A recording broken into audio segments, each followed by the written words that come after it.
చంద్రబాబు పాదయాత్రలో ప్రజలు ఏం అడిగినా అన్ని కోరికలు తీరుస్తానని చెప్పడము, అన్ని ఎంత అప్పన్న ఉన్ని బ్యాంకులో మాఫీ చేస్తానని ఇచ్చినాడు. ఈరోజు ఒక స్కేల్ ఆఫ్ ఫైనాన్స్ అని పెట్టి 1,50,000 అన్నాడు. 3 ఎకరాలు నెలకు అక్కడ తూర్పుగోదావరి పశ్చిమ గోదావరిలో 1,50,000 పోతున్నది. ఇక్కడ కడప జిల్లాలో మాత్రము 20,000 30,000 చూపిస్తున్నాడు. 1,50,000 వరకు రావడం లేదు.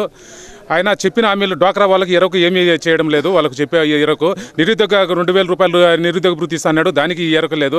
ఉద్యోగాలు ఇస్తానని బాబు వస్తాడు, ఉద్యోగం ఇస్తాడు అనుకున్నారు. ఉద్యోగాలు వచ్చి బాబు వచ్చాడు, ఉన్ని ఉద్యోగాలు ఊడిపోతున్నాయి. ఇంకా ఇన్ని పోతాయి. కరువు ఒకటి వచ్చి పడింది.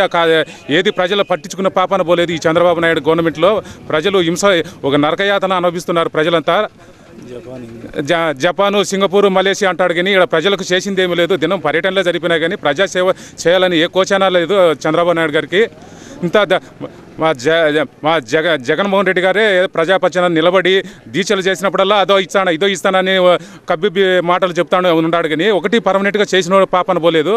ఇలా చేస్తున్నాడు. ప్రజలు ఇంకా ఎన్నాళ్ళు హింసిస్తాడో ఏమో అని ప్రజలంతా దీనాస్థితిలోకి వెళ్ళిపోతున్నారు. రైతులు ఇది పరిస్థితి. ఆయన చేసే పనులు ఇట్లా ఉంటాయి. నమ్మకం అనేది ప్రజలు కోల్పోయినాడు. ఇప్పుడు పెట్టిన డిపాజిట్ లేకుండా ఓడిపోయే పరిస్థితులు ఉన్నాయి. ప్రజలు ఎవరన్నా 190 మంది అదే పద్ధతిలో తయారైపోతుంది అంటున్నారు రైతులు. అది రైతుల్లో వాళ్ళు ఏం తినడానికి కూడా గింజలు లేవు, తాగడానికి నీళ్లు కూడా లేవు, ఏదానికి నీళ్ళకు కూడా మాకు ఫండ్స్ లేవు అనే కాడ చెప్పుతున్నారు. ఆఫీసర్లంతా అదే చెప్తున్నారు. మా గ్రాంట్ రాలేదు, కలెక్టర్ గారిని అడిగినా అది రాలేదంటాడు, ఎండిఓని అడిగినారా, ఎంఆర్ఓ అడిగినా ఇది రాలేదంటున్నాడు. ఇవే కళ్ళు మాటలే చెప్తాడు కానీ మీడియాను ఫోకస్ చేస్తున్నాడు కానీ ప్రజలకు చేసింది ఏమి ఉరగబెట్టింది ఏమీ లేదు చంద్రబాబు నాయుడు గవర్నమెంట్లో. వేయాలమంటున్నారు ప్రజలు. వాళ్ళు బ్యాంకర్స్ కూడా చాలా హింసిస్తున్నారు. అది ఇది వేలం వేస్తామంటున్నారు. 1 year కూడా వేలం వేస్తామంటున్నారు. 3 years అయిపోతే కదా వేలానికి పెట్టాల్సింది. అట్లాంటి 1 year వేలం వేస్తామని బెదిరిస్తున్నారు బ్యాంకర్స్ కూడా.